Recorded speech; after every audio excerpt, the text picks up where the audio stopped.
Eh bien, rebonjour et bienvenue sur le site qui essaie de démontrer que l'humanité va vers sa perfection. Voilà, que notre évolution est ainsi faite et nous ne pouvons pas échapper à cette évolution vers la perfection.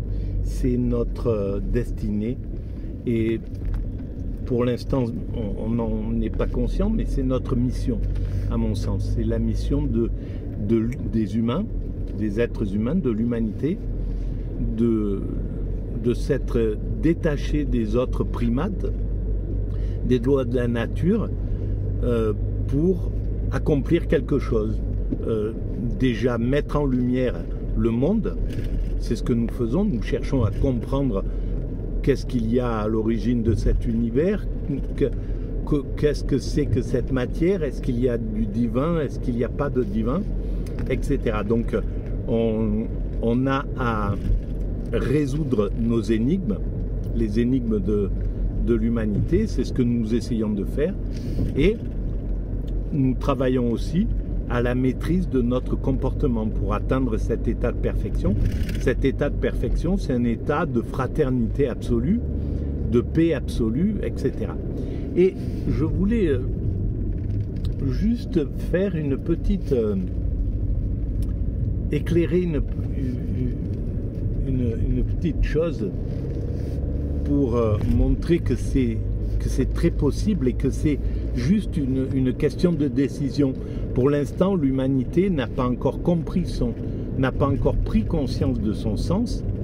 Et il est là intuitivement, puisque tout le monde agit avec la conviction qu'il y a du sens, qu'on travaille pour améliorer le futur, etc. Donc, intuitivement, on est conscient qu'il y a du sens aux choses.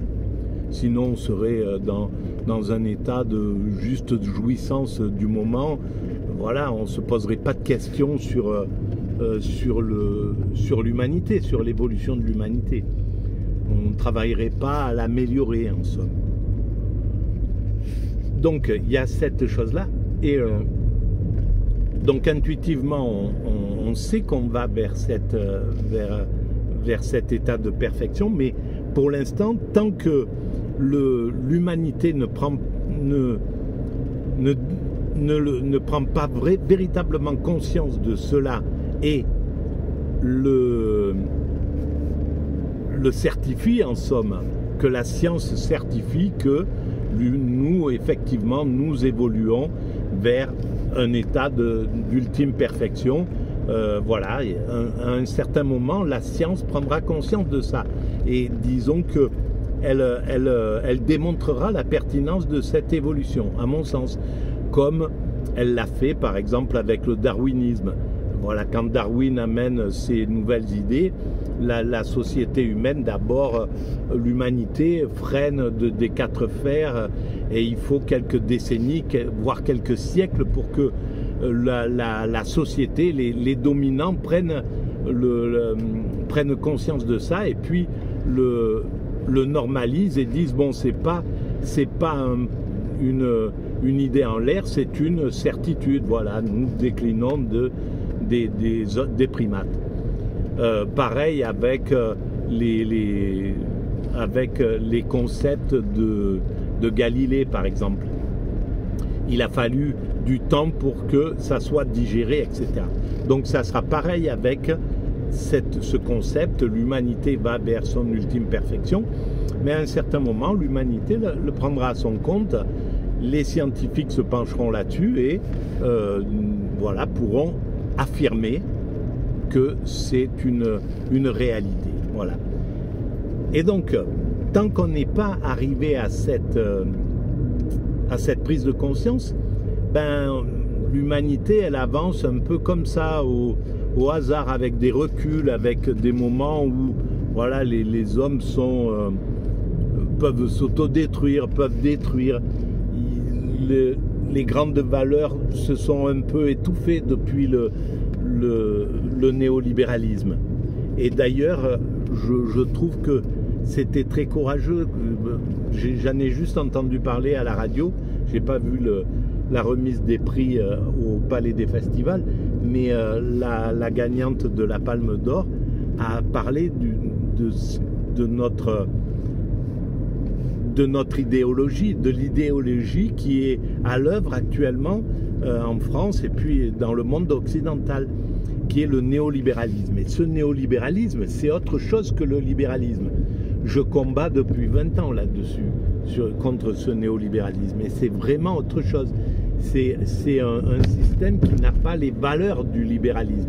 Le libéralisme place quand même l'homme au devant de la scène. Bien sûr, c'est pas, il le place pas comme certaines autres idéologies où l'humain, il est vraiment au centre. Là, c'est quand même le marché pour le libéralisme, mais le néolibéralisme est allé dans l'excès de cette vision. Et voilà, donc je soutiens tout à fait ce courage sur une tribune mondiale comme ça, de pouvoir dire à ces dominants, vous savez ce que c'est que le néolibéralisme, vous en connaissez les affres et vous continuez, alors que maintenant il est temps de passer à un autre modèle. Moi par exemple je préconise de passer à un symbiotisme. Mais bon, c'est peut-être trop avant-gardiste, il faut encore qu'on passe une guerre au moins, et peut-être davantage, pour arriver à ce que l'humanité puisse commencer à penser en termes de symbiose. Voilà. Et donc d'entraide mutuelle et universelle. Mais on rencontrera ça mettra peut-être encore un siècle, 2 siècles, peu importe. Ce que je voulais dire, c'est, voilà, pour l'instant, l'humanité donc n'a pas conscience et donc elle n'utilise pas tout son potentiel pour modifier les choses. Par exemple, là on voit bien qu'une partie de la jeunesse n'a pas le respect du patrimoine commun. Elle peut dégrader les choses, elle peut elle est un peu dans une sorte d'égoïsme. Et par exemple, l'autre fois, je pensais en marchant sur la voie verte, des voies vertes, il y en a de plus en plus en Europe et puis sans doute dans d'autres continents, mais c'est quelque chose qui va s'étendre. Donc ces voies vertes qui traversent comme ça la campagne, je me suis dit, ce qui serait vraiment bien, c'est que l'État plante tout le long de ces voies vertes des arbres fruitiers. Voilà, des arbres fruitiers qui feraient en même temps de l'ombre et en même temps qui donneraient des cerises, des prunes, des poires, des pêches, bref, tout ce qu'on peut mettre comme arbre fruitier. Ce qui veut dire qu'une société qui aurait déjà atteint un certain degré d'évolution vers l'unité, vers l'universalité, vers la paix universelle, avec cette vocation.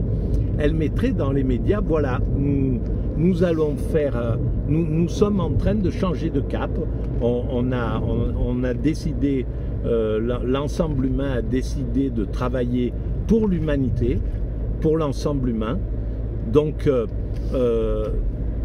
avec une philosophie universaliste, avec la générosité au cœur, etc. Donc on compte sur vous, la jeunesse, et puis chacun d'entre vous, pour éviter l'égoïsme.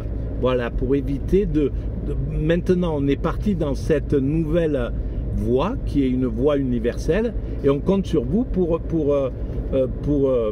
participer correctement. C'est-à-dire, on va planter par exemple des arbres tout le long de ces ces chemins, voilà. Et bon, ça serait quoi? Ça serait le coût peut-être d'1 milliard ou 2 milliards, pas plus, pour l'État de faire une chose pareille. Et tout le monde pourra en profiter. Donc on vous demande non seulement de respecter ces arbres quand ils sont là, de ne pas aller par exemple voilà, vider un cerisier pour aller revendre les cerises, voilà, ou quoi que ce soit. Alors on vous demande d'être citoyen, voilà, et c'est quelque chose qui est important. Et donc comme ça devient important, sera d'autant plus puni les êtres humains qui abuseront d'autrui comme ça. Maintenant, ça devient, c'est criminalisé, puisque c'est au détriment des autres que vous affirmez en faisant ça. Donc voilà, on vous prévient de cette chose-là, mais l'idée, on compte sur vous pour que vous ayez ce respect, et comme ça, les gens qui se baladent, qui font la route, comme le Saint-Jacques-de-Compostelle ou n'importe quoi, d'abord ils ont de l'ombre, et puis en plus ils peuvent prendre quelques fruits comme ça pour le long du chemin, s'arrêter, manger, etc. Voilà. Donc voilà par exemple, et je pense que ça fonctionnerait si on utilisait, et l'humanité finira par faire ça.